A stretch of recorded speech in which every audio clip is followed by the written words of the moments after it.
বহু জায়গায় বলেছেন, পরিণাম ফল হবে খুব খারাপ। রাসূল আকরাম সাল্লাল্লাহু আলাইহি ওয়াসাল্লাম বলতেছেন,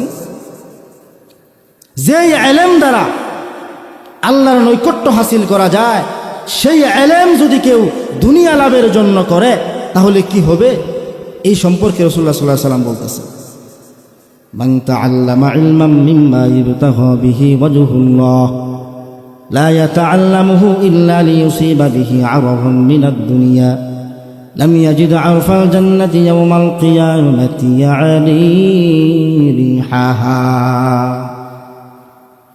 যে ইলম দ্বারা, যে বিদ্যা শিক্ষা দ্বারা আল্লাহর নৈকট্য হাসিল করা যায়, সেই বিদ্যা শিক্ষা যদি কেউ দুনিয়া কামায়ের জন্য করে, ব্যাংক ব্যালেন্স বাড়িকারি করার জন্য যদি সেই ইলমে দ্বীন হাসিল করে, তাহলে সেই ব্যক্তি জান্নাত তো দূরের কথা, জান্নাতের ঘ্রাণও সেই ব্যক্তি পাবে না। জান্নাতের ঘ্রাণও সেই ব্যক্তি পাবে না, বেহেশতের ঘ্রাণও তো সেই ব্যক্তি পাবে না।